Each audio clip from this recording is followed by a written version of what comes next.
Green Man! Green Man! Green Man! Green Man! Green Man! Green Man! Green Man!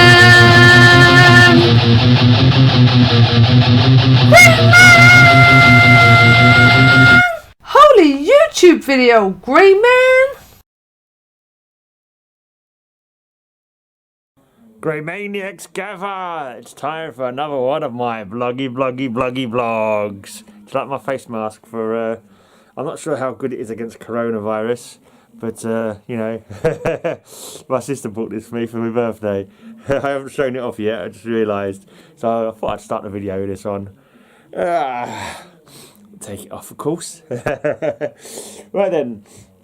How's everybody doing out there? I hope you're all having great, amazing days. I've read a few comics today, and I'm going to talk to you about what happened in them. So I finally got around to I showed them off yesterday, actually. I hadn't read them when I showed them yesterday, but now I've read them, or some of them. Adventure Comics, The Spectre. Let's try to remember. The trouble is, the cover isn't really that indicative of what actually happened inside. I remember he melted. Oh yeah, I did actually mention this one before. There was a robbery of a a security van, and they killed the security guards. And it was only one guy who killed the security guards, and he also killed one of his own men who looked like he was going to get caught. So he shot him to stop him from giving the game away. But anyway, Spectre went down and he killed them all. He killed all of them, even the ones who weren't involved in any murders. He's no prisoners whatsoever. I can't remember what the backup story was now. The backup story was, oh yeah, it was a weird. Actually, I didn't actually mention this story. It must have been from an old some kind of old sci-fi book or something. There's basically in the future the animals have broken away from humans and they live in their own part of the planet, and there's these new animals called snurls, and the story is called "Is a Snurl a Human?" And the snurls are basically the slaves of humans. They use them for chariot races and stuff like that. So as you can see here, they keep them captive in harsh conditions. Don't let him, like this guy. He's like a chariot race guy, like a horse in a chariot race. They can sort of speak and communicate with humans as well as with their own race, I believe. But they got his like family are kept in a separate pen. You can only see them every now and again. But he eventually escapes because they try to sell him on to somebody else. He escapes and he goes to escape to where the animals are. And the animals are like, we're not going to let you in because you walk on two legs. You could be a human for all we know. And so the wise dolphin leader says, we'll test him, give him a gun, give the snurl a gun, and we'll find out whether he's animal or human. So with the gun, he goes back, rescues his family, breaks out the rest of the snurls, and they're about to run away to where the animals are. And then they say, well, actually, I've got a better idea. And in the very next panel, you see the snurls have enslaved the humans, and they're using the humans as chariot animals. And you can see those chariot races there with the snurls being dragged along by humans. And the dolphin says, now there's a couple of birds flying by overhead many months later. Whatever happened to that snurl Tarsus? Did he and his kind win their freedom? Oh yes, but didn't you hear? He turned out to be human after all. Really? How do you know? Look down there and see for yourself. And basically the snurls are treating humans like the humans have previously treated the snurls. So as far as the animals are concerned, that's human behaviour, to take people as slaves and to treat things unfairly and in that kind of nasty manner. So yeah, that's quite an interesting little sci-fi little backup story. I quite like that. It's quite funny because these the Spectre stories are quite short, so there's not really an awful lot of interplay going on. This is a torn cover, this one, never mind. But there's not an awful lot of like massive story. Crime is committed, Jim Corrigan investigates it, turns into Spectre, kills them. That's it. That's kind of the whole thing of it. But in this one,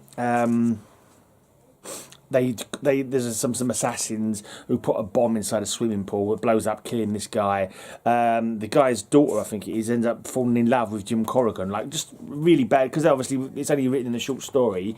She's fallen in love with him in the space of a few seconds, and she turns up a few times, like in subsequent issues, like making puppy dog eyes at him, but he can't do anything because I'm a ghost, I'm a spectre, I can't, much as I'd love to be with you, I can't be with you, kind of thing.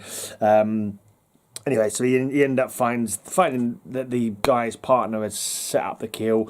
He scares him. He goes to where the assassins are, and Spectre just kills them all, basically. Yeah. So one guy he chops in half with a pair of scissors. One guy what does he do? Oh, he turns him into sand. Yeah, because the girl has fallen in love with Jim. She gets captured by this bloke, and he's like pointing a gun at her, saying "Stay back," and he just turns him into sand. And then one of the women of the assassins team was a model, a catwalk model, and he basically ages her to death in the space of a few panels. And this is the girl Gwen who loves him, but they cannot be together because he's the Spectre, as you can see him floating above there. Great Jim Aparo art. Always had good art, always liked his stuff. But the backup story in the next two issues of this adventure is Captain Fear. Can't say I'm at all familiar with Captain Fear. The name was slightly familiar. Basically, he was an Haiti, I think it was Haiti, or I can't remember what the island was now, but one of the Caribbean type islands, and he was like a Carib Indian. He was a leader of a pirate band, but in this adventure he's been recaptured, and he was basically held as a slave. And just over the next two issues, it's like how he refuses to sort of be subjugated. He manages to escape, gets captured by some other slaves who've gone on the run, and he sort of ends up leading them. They take over the plantation that he was being held on. And then they get the woman who was at the plantation and basically steal one of her ships. And so he's back to his pirate life again. And that was just like a two-part story. It's got a price label on the actual comic book itself, which I might see if I can get a hairdryer too. But I'm not too fussed about it. I know people don't like them, but anyway. So on to the next issue. Oh, this one's got a fake Swami who's conning rich women out of their money to sort of. So, help him with my experiment with the afterlife, psychic experiments, but he's just ripping them off. Then one of the ladies' husbands refuses to pay anymore, so he gets his helper to arrange an accident. The spirits are angry, arrange an accident for him, so he gets killed. Spectre just takes them out, basically. Let's just open it up so we can see in what manner he actually kills them, because that's what we want to see. That's what you're here for. That's what the Spectre's all about. Lovely cover. I think there's only two people get killed in this one. So the Thug gets killed. How does he kill that? Does he dispatch that first Thug?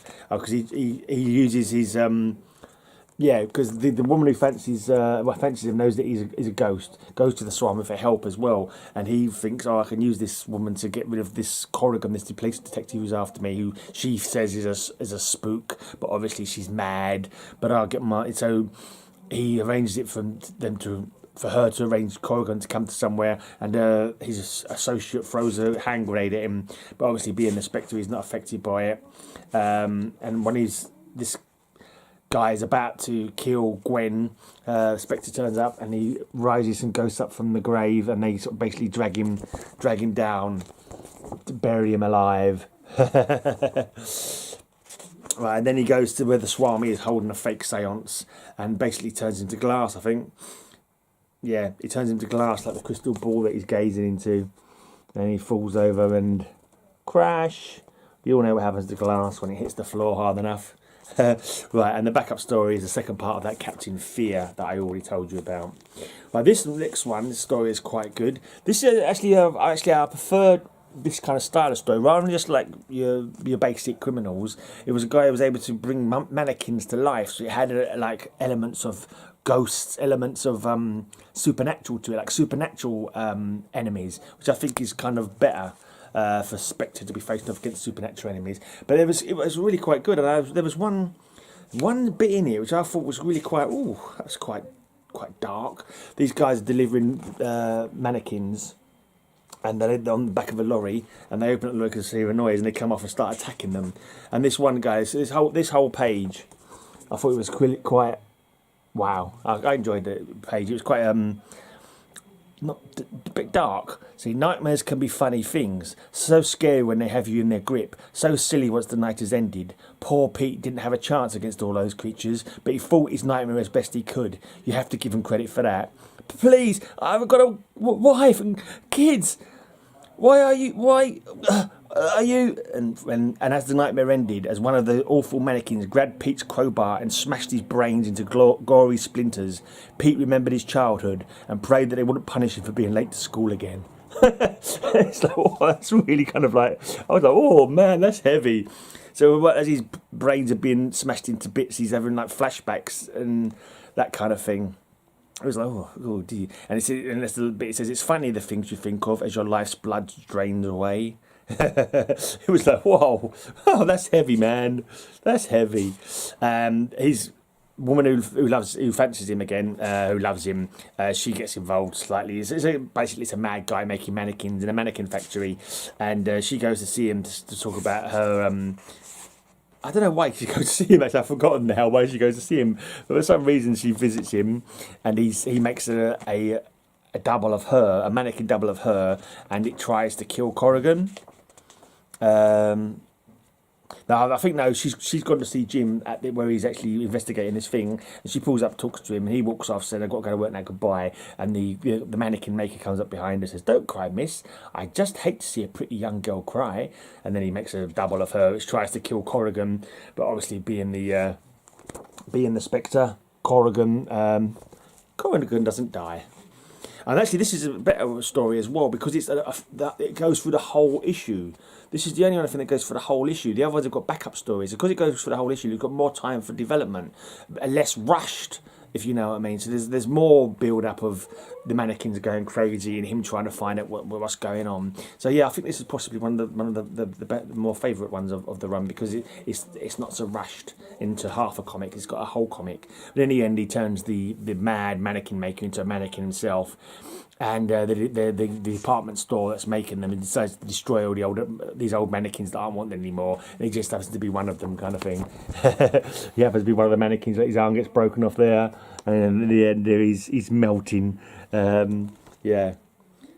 And it was quite weird actually. Look, it's not weird, but it was just interesting. They're talking about burning and stuff or whatever, and the guy's just having a conversation. They're just talking about water pistols. A water pistol he used to have as a kid. So just like it's kind of like a good juxtaposition of like this guy is a mannequin dying and melting, and meanwhile they've got no idea that they're actually burning someone to death, and they're just talking about nostalgic memories from their childhoods, kind of thing, while that's going on. It's kind of, I don't know if we could say that was a tie-in or a callback to the guy who was getting his brains bashed out thinking about his childhood. I suppose you could, but I don't know. Someone with a higher intellect than me could probably make some kind of comparison between that, or see some kind of hidden underlying message about that. But I don't know. It's kind of quite upsetting, not upsetting, but it's because I was so looking forward to reading these for ages because I got them ages ago. They've been sitting there for ages waiting for me to get around to reading them. And hi, babe. Hi. I'm just talking comics to my podophiles, my grey maniacs. Vlog maniacs. No, they're grey maniacs, babe. Grey maniacs. Are they? Yeah, because I say grey maniacs gather. Yeah. Cheers, babe. I'll take that empty. Yeah. I'm just talking about the Spectres I've been reading.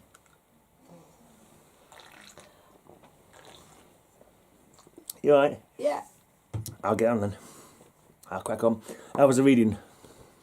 It was good. Yeah, I just put some sweet potatoes in there. Oh, that's sweet. Right. So, there you go. You caught up on my dinner as well. We're having fish and sweet potatoes. This one, is this the one with the kidnapping? Oh no, this one's got it's called The Man Who Stalked the Spectre. It's an investigative reporter. He's finding out these stories of people dying in mysterious ways, and so he's trying to find out what's happening. He ends up being assigned to tail Corrigan. Like this police detective boss or whatever says, yeah, he's going to travel with you and see if he can do this story he's trying to do. So he's trying to. There's this gang that are being taken out. Spectre turns one of them into ice, and he shatters. And he doesn't actually shatter; he's just turned into ice. Or he's encased in ice. So I'm assuming he's frozen to death. And then after the rest of this gang, this investigative reporter. For some reason, he calls him Clark Kent. I think because he looks a bit like Clark Kent. For a second I thought he was meant to be Clark Kent. But it was like, oh no, he's not meant to be Clark Kent. He's got some other name. But I was wondering why he sort of called him Clark Kent. And I was like, what do you call him Clark Kent for? And then later on, just in the same issue, some guy, he introduces him to another copper as Clark Kent. And he says, oh, aren't you Superman? And I was like, what? Huh? And I couldn't work out the meaning of that. That's a bit weird. I don't know if it's got some kind of tie into Superman comics of that time. But there's another guy that he manages to catch up with, and he's in a shop, and he basically makes a toy Viking grow tall and like bury his axe into the guy's head, and then he turns into a miniature little figure of his own. So you can see he's a little miniature figure with an axe in his head, and the reporter picks him up and sort of realises that this spirit, whatever it is killing people, and he thinks they deserve a trial. So he goes to try and warn the last person that Spectre is after, and this guy's going to shoot him probably, and then Spectre turns up, saves his life, but he turns the guy to wood and then sticks him through a bandsaw, or whatever you call it. It's like a load of different saws all together to cut logs into individual kind of that sort of shaped bits of wood. So yeah, he gets turned into wood and chopped up. In the backup stories in this one is Aquaman. So Aquaman obviously never had his own book at this time, and there's a little Aquaman backup story. Black Manta. It was an alright story, nothing too deep, because you get a short story like this, you can't really get too deep into it. But I think in this one, yeah, the Black Manta is using some kind of knockout chemical that knocks everyone out, and he's stealing the crops from various places, around Atlantis, and they've got a danger of running out of food. So Aquaman realises it's in the water and it's breathed through the water, so he uses an aqualung, because obviously he can breathe air as well, so he uses an aqualung, so he's actually breathing air. Takes out Black Manta, and he gets assistance from whales, because whales don't breathe water, do they? They go up to the surface, breathe the air, and then they can stay underwater for prolonged periods. So I'm assuming that would be something you might have read as a kid, and you'll be like, oh, whales don't breathe water, they breathe air. Oh, that's good. And it'll be one of them occasions where you learnt something for life. I can't picture it now, but I'm sure there were plenty of occasions in comic books where I'd read something for the first time, and like it's like, oh, that's see, I didn't know that, and now I know it. Comic books are so good; they teach you things. Actually, in this one, later on, it talks about Barracuda ripping a person from down to the skeleton in like 12 seconds, which I probably quoted as a kid or something, and it's probably not true. It's like maybe comics weren't always good for 100% truth. Right.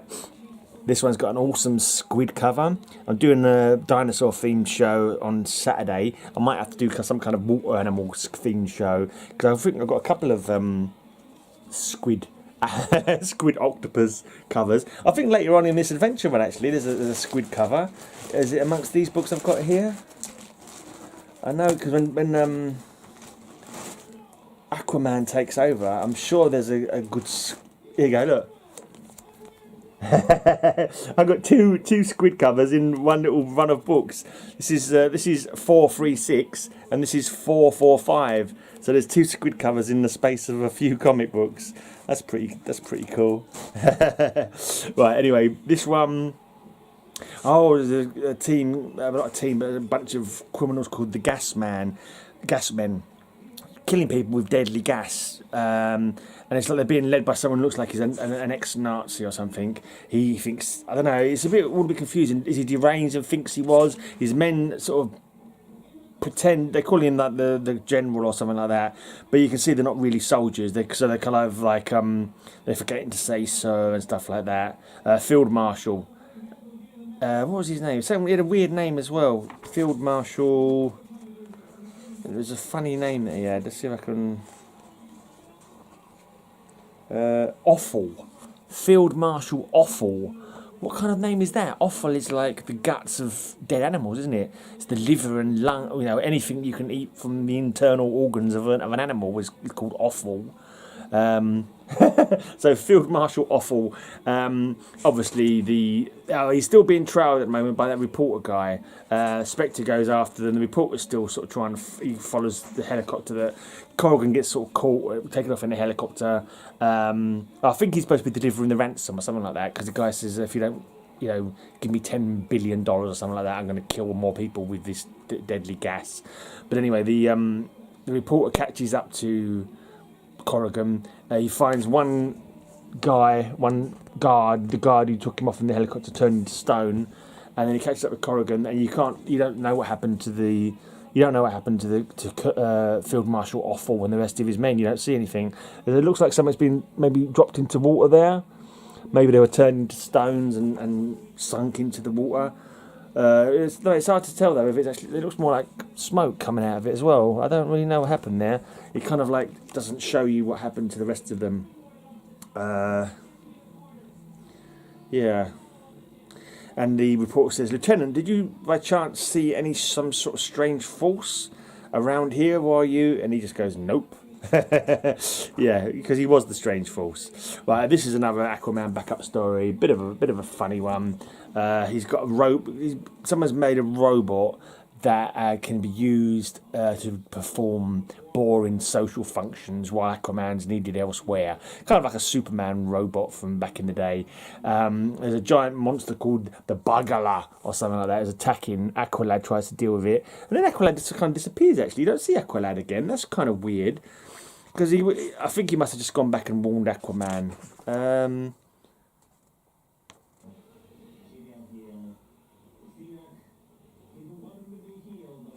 No, you don't see Aqualad again. It's a bit stupid, really. You see him fighting with it, and Aquaman sees him on the monitor. The Bagala, and he goes after trying to find it, and literally, for all you know, Aqualad could have been eaten because you no longer see him. First off, he gets taken down by the Bagala, and somehow he realizes he won't succumb to his telepathic power, and he hits him, and he feels something about the way he hits him with his hand, and he realizes that the Bagala is not actually the real Bagala; it's actually another robot, and so he realizes. I don't know how he realizes it. I think he realized there was a telepathic message coming from somewhere else. That was it. Because when he tried to telepathically control it, he picked up another telepathic mission coming from inside Atlantis. So he goes back, smashes the duplicate robot, because he realizes that the duplicate robot has actually got a device inside it, which is actually signaling the Bagala, controlling the Bagala. And the guy who created the robot had also created the Bagala.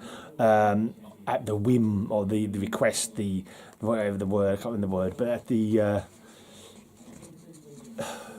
on behalf of Black Manta. There's definitely another word that I was trying to think of, but I can't remember it now.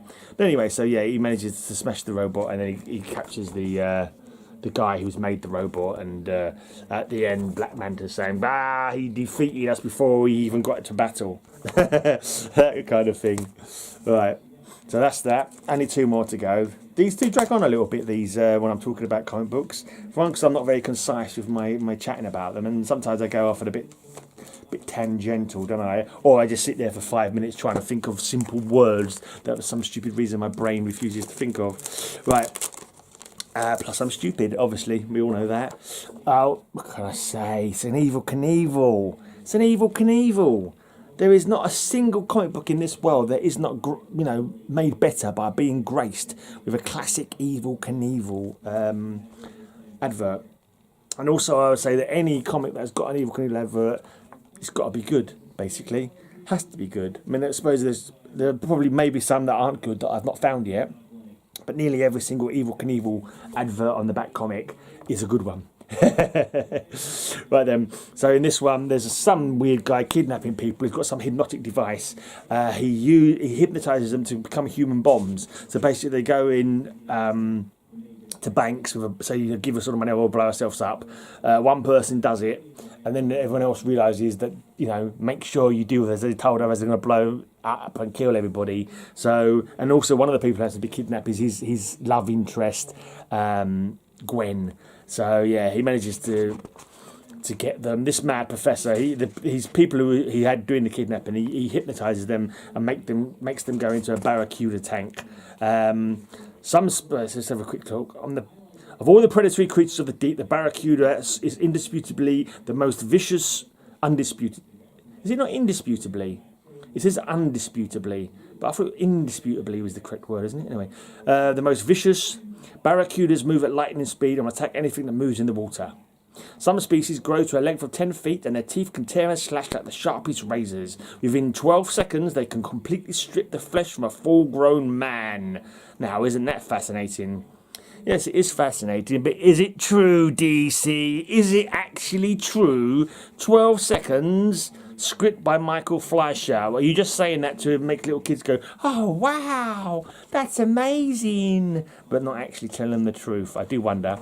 Anyway, so Spectre manages to capture the guy. He tries to feed him to the barracuda, but he fails. He tries to make him...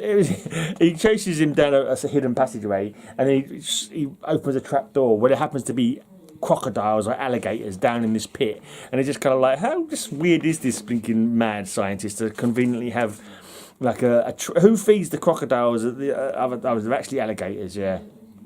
The ground beneath the Spectre gives way, revealing a pit filled with snarling alligators and the gruesome remains of the evil scientist's many victims. But a pit full of alligators is only a joke to the Spectre, and he basically hypnotises the mad scientist to jump into the pit himself. So he kind of gets like some payback for the henchmen that he made jump into the barracuda pit. He gets his own back by making the mad professor jump into the crocodile pit, or alligator pit. Sorry. Back up Aquaman stories. It's a quiet day in Atlantis, but it's not a quiet day. He's pretty busy. First, he gets shot in the back by Black Manta. He manages to sort of escape down a crevasse or abyss or whatever you want to call it, and Black Manta's unable to follow because some seaweed blocks off his sub underwater craft, and he blasts some rock face to sort of bury Aquaman in, but he manages to get back through from some caverns. Then he ends up fighting some monstrous thing that's hidden in the dark depths of this underground cavern. I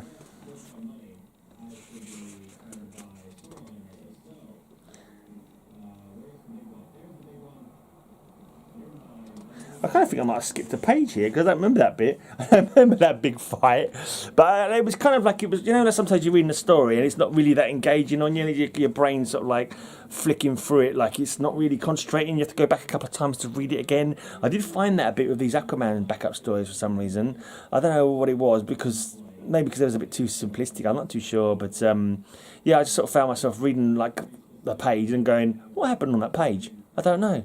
Like it just wasn't going in, it was just going straight over. So maybe I've already forgotten. But yeah, he gets into a fight with this undersea octopus looking thing, but isn't an octopus. He manages to escape from it. Then there's a little girl straight after who's nearly getting run over by some harvesting underground. This is what makes me laugh. I don't know how accurate, like her ball has gone wild or whatever, it's gone loose. She runs to pick it up, and she nearly gets knocked over and killed whatever by this machine. But balls don't work like that underwater, do they? You throw a ball underwater, it just kind of like stops, doesn't it? Water pressure, or would it not like float up if it was full of air? How does that work? How does a ball work under the sea? I don't know. Anyway, but it always kind of amuses me with Aquaman stories, how and anyone going under the sea in comic books, the whole buoyancy issues, and always makes me laugh. Anyway, so then he saves this little girl, and then he sort of collapses because he's obviously had a hard day, and the next thing you know, he's in a hospital bed, like recovering from exhaustion. Right, and then this is the end of the Aquaman in this backup stories for now. Next up, we've got the 7 Soldiers of Victory backup stories. So that's coming for the next few issues. And then Aquaman takes over. I think that Aquaman must follow Spectre in this comic book run. Right, and then last one, the Museum of Fear. Some guy is again kidnapping people. This time it's because he wants to use them. He wants to kill them and use taxidermy to turn them into exhibits in his museum. So it's just like, okay, surely, yeah, maybe it'd be better off if he, like the guy who made the mannequins, if he could got the guy who made the mannequins to make life-size mannequins that, you know, for the museum rather than actually killing people and stuffing them for the museum, maybe that would have been better. But anyway, yeah. Basically, Spectre manages to find what's going on, and he makes some stuffed gorillas come alive and basically kill the bad guys. Because this is another short story again, so it's another one we didn't really have an awful lot of time to for a story to develop, kind of thing. It wasn't too badly paced though. It wasn't too badly rushed. But yeah, it was just like a typical, you know, crime happens, goes to investigate the crime, finds the culprit, kills the culprit. That's kind of the arc of the story. They're still good fun to read. And I love the Spectre, and I love the way he looks as well. Right now, the Seven Soldiers of Victory, and of course Jim Aparo art. Seven Soldiers of Victory backup story. This apparently was written originally in the 40s, but was stuck in a drawer for a long time. And then finally in the 70s, they found it again and got someone to draw it. So in this first story, someone called Willie Wisher. Anyway, I find that funny. Like a little elfy kind of guy. And he basically splits them up into time, and then we just get to see the one story of the Shining Knight in this one, where he goes back into like a knight kind of era, and some wizard is supposed to have stolen a princess, so he goes in there to try and rescue her. There's a magic mirror which creates a duplicate of him, so he ends up fighting a duplicate of himself, and in the end he breaks out. And rather than the wizard doesn't actually get killed, the wizard, it turns out the princess was actually the name of a pig that he took because the guy was supposed to have given it to him and he didn't give it to him, or something like that. But it ends up resolving after a bit of a scrap. I didn't know Green Arrow and Speedy were members of the Seven Soldiers of Victory.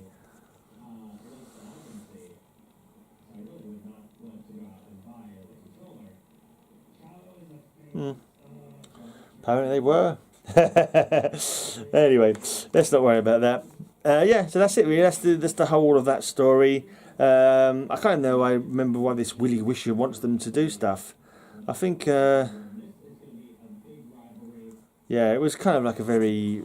It felt like a 40s story, you know, with not an awful lot of sense behind it. Just an excuse to send people out somewhere and get them to have fights, which is good for, you know, which is what kids wanted in those days. And I don't mind it either. It's nice to see like an old style story.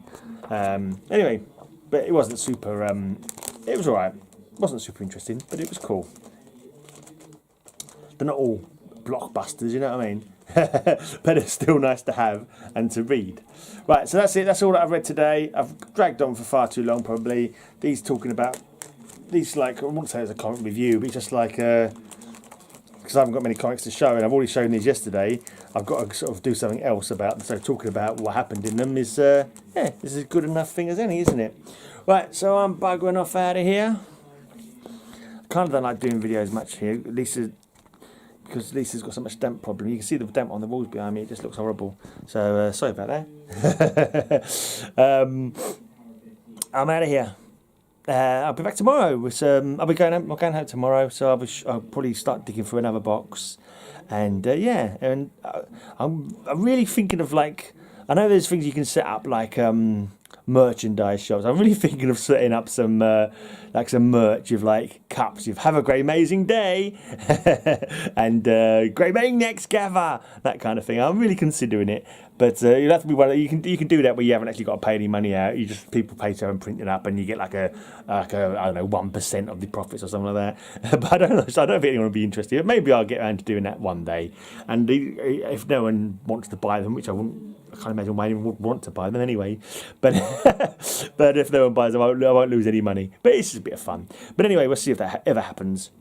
Anyway, until next time, which is tomorrow. Have a great, amazing day, and may all your news be good news. Electro Man! What's happening? Nothing. I can't seem to score of a decent job. You know how it goes. No tech skills, no good job.